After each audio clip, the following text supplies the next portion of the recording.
یورپی کمیشن کے ترجمان نے ایک بار پھر غزہ جنگ ختم کرنے کا مطالبہ کیا ہے اور کہا ہے کہ جنگ بندی کے بارے میں اقوام متحدہ کی سلامتی کونسل کی قرارداد واجب العمل ہے۔ یورپی کونسل کی ترجمان پیٹر اسٹانو نے برسلز میں صحافیوں سے گفتگو کرتے ہوئے کہا کہ غزہ جنگ بندی کے بارے میں تمام فریقوں کو اقوام متحدہ کی سلامتی کونسل کی قرارداد کی پابندی کرنا چاہیے۔ انہوں نے کہا کہ یہ فیصلہ سب سے بڑے بین الاقوامی ادارے کا اس پر عمل کرنا لازمی ہے۔ انہوں نے کہا کہ یورپی یونین جنگ بندی اور ان ممالک کی حمایت کرتی ہے جو اس جنگ کو ختم کرنے اور دو حکومتی رائے کو عملی جامہ پہنانے کی کوشش کر رہے ہیں۔ قابل ذکر ہے کہ غزہ میں جنگ بندی اور قیدیوں کی رہائی کے لیے امریکہ نے اقوام متحدہ کی سلامتی کونسل میں ایک قرارداد پیش کی ہے جو مکمل اکثریت اور بلا مخالفت منظور ہو گئی، تاہم روس نے ووٹنگ میں حصہ نہیں لیا۔ یورپی یونین کے ترجمان نے صحافیوں سے گفتگو کرتے ہوئے حزب اللہ لبنان اور صہیونی حکومت کے درمیان جنگ بڑھنے پر تشویش ظاہر کی اور کہا کہ ہم حالات پر نظر رکھے ہوئے ہیں۔ انہوں نے کہا کہ ہم شروع سے ہی کشیدگی بڑھنے سے روکنے کے خواہاں تھے اور ہماری تاکید تھی کہ جھڑپوں کے علاقے میں نہیں پھیلنا چاہیے۔ پیٹر اسٹانو نے کہا کہ ہم علاقے میں کردار ادا کرنے والوں سے چاہتے ہیں کہ صبر و تحمل سے کام لیں، کشیدگی کم کریں اور سفارتی کوششوں میں تعاون کریں کیونکہ علاقے میں جنگ پھیلنے سے کسی کو فائدہ نہیں ہوگا۔ غزہ میں سرکاری اطلاعات کے دفتر نے ایک رپورٹ میں بتایا ہے کہ صہیونی حکومت کی فوجی جارحیت میں 15,000 سے زائد بچے شہید ہوئے ہیں۔ دوسری جانب عالمی ادارہ صحت کے سربراہ ٹیڈروس ادھانوم گیبریس نے ایک بیان میں غرب اردن میں حفظان صحت کی اب تک صورتحال پر سخت خبردار کیا ہے۔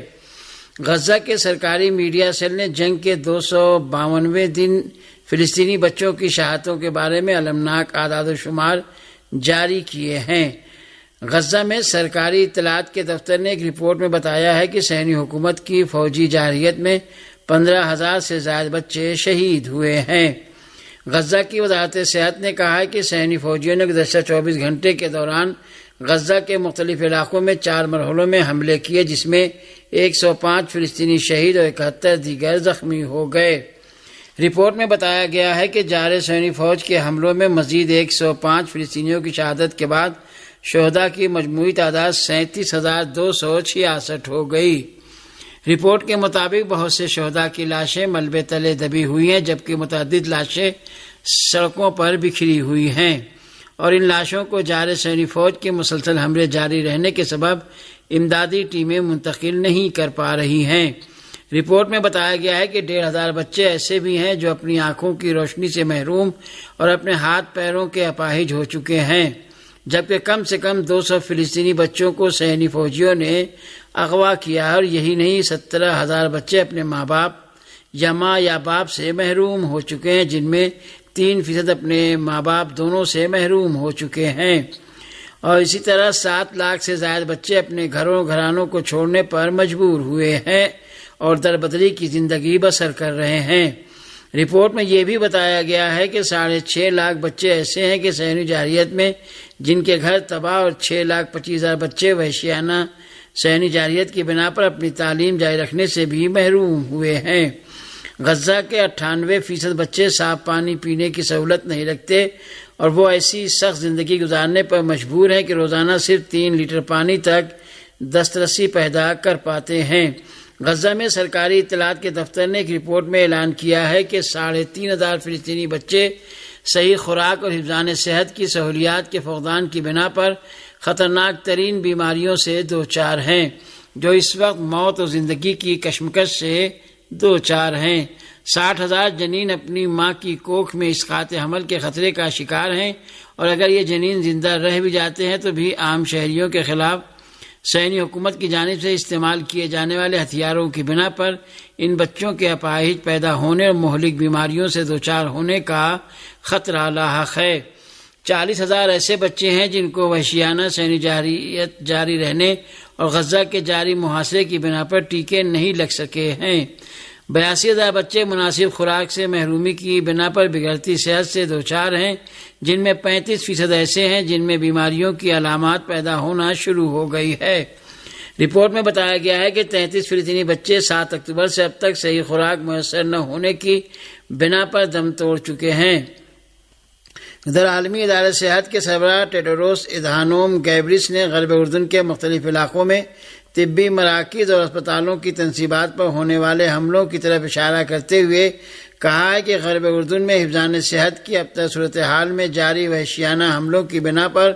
مرتب ہونے والے گہرے منفی اثرات پر عالمی ادارہ صحت کو گہری تشویش لاحق ہے۔ عالمی ادارہ صحت کے سربراہ نے تاکید کی ہے کہ عالمی ادارہ صحت اس بات کا خواہاں ہے کہ بین الاقوامی قوانین اور انسانی حقوق کے اصول کے مطابق عام شہریوں کے تحفظ و طبی مراکز کو فعال اور ان کی ضروریات کو پورا کرنے کے لیے فوری طور پر مؤثر اقدامات عمل میں لائے جائیں۔ غزہ کے مختلف علاقوں میں غاصب صہیونی حکومت کے تازہ حملوں میں درجنوں فلسطینی شہید اور زخمی ہو گئے۔ صہیونی حکومت کے جنگی طیاروں نے سنیچر کی صبح شہر غزہ کے شجاعیہ اور الطفا محلوں میں کئی گھروں پر بمباری کی۔ اس رپورٹ کے مطابق اس علاقے پر صہیونی حکومت کے فضائی حملوں میں چند بچوں سمیت 14 افراد شہید اور 50 سے زیادہ زخمی ہو گئے۔ غزہ کی وزارت صحت نے جمعے کو اپنی رپورٹ میں کہا تھا کہ غزہ پر 7 اکتوبر سے جاری صہیونی حکومت کے وحشیانہ حملوں میں اب تک 37,266 فلسطینی شہید اور 85,102 زخمی ہو چکے ہیں۔ صہیونی حکومت گزشتہ 8 مہینوں سے غزہ پٹی پر حملے کر رہی ہے اور روز بروز داخلی و بیرونی بحرانوں میں پھنستی جا رہی ہے۔ جنوبی غزہ پٹی میں صہیونی فوج کی ایک فوجی گاڑی میں دھماکے اور 8 فوجیوں کے ہلاک ہونے کی خبریں موصول ہو رہی ہیں۔ اسرائیلی میڈیا نے آج رپورٹ دی ہے کہ جنوبی غزہ میں صہیونی حکومت کی ایک فوجی گاڑی پر ایک میزائلی حملہ ہوا جس کے نتیجے میں گاڑی دھماکے سے تباہ ہو گئی۔ میڈیا ذرائع کے مطابق فلسطینی استقامت کی اس کارروائی میں 8 اسرائیلی فوجی جو گاڑی میں موجود تھے جل کر ہلاک ہو گئے۔ دراسنا شہید عز الدین القسام بریگیڈ نے سنیچر کو اعلان کیا ہے کہ اس نے مشرقی شہر رفح میں الیاسین راکٹ سے D9 ماڈل کا ایک اسرائیلی بلڈوزر تباہ کر دیا۔ اس علاقے میں صہیونی فوجیوں اور فلسطینی مجاہدین کے درمیان شدید جھڑپیں ہو رہی ہیں۔ القسام بریگیڈ نے بتایا ہے کہ رفح پر صہیونی فوج کے حملے میں 2 اور اسرائیلی جنگی قیدی ہلاک ہو گئے۔ حماس کے فوجی بازو عز الدین القسام بریگیڈ نے ایک ویڈیو پیغام جاری کر کے اعلان کیا ہے کہ جنوبی غزہ کے علاقے رفح پر گزشتہ چند دنوں کے حملوں میں 2 اسرائیلی فوجی ہلاک ہو گئے۔ القسام بریگیڈ نے صہیونی جنگی قیدیوں کے نام اپنے پیغام میں کہا ہے کہ اسرائیلی فوج تمہیں دھوکہ دے رہی ہے، اس نے تمہیں دھوکہ دینے کا سلسلہ جاری رکھا ہے۔ حماس کے فوجی بازو القسام بریگیڈ نے کہا کہ غاصب حکومت کی کابینہ چاہتی ہے کہ اسرائیلی قیدیوں کی واپسی تابوت میں ہی ہو۔ صہیونی فوج کے ایک سابق جنرل نے صہیونی حکام کو مخاطب کرتے ہوئے کہا کہ غزہ سے باہر نکل جائیں اور شمالی مقبوضہ فلسطین میں جنگ کا کوئی اور محاذ نہ کھولیں۔ صہیونی فوج کے ایک سابق جنرل اسرائیل زیو نے صہیونی حکام سے مطالبہ کیا کہ غزہ کے خلاف جنگ میں اب تک کوئی کامیابی حاصل نہیں ہو سکی ہے، اس لیے بہتر یہی ہوگا کہ غزہ سے نکل جائیں۔ مذکورہ اسرائیلی جنرل نے صہیونی حکام سے کہا ہے کہ شمالی مقبوضہ فلسطین میں جنگ کا کوئی اور محاذ نہ کھولیں اور امریکہ کے مجوزہ فارمولے کو قبول کرتے ہوئے قیدیوں کا تبادلہ کر دیں۔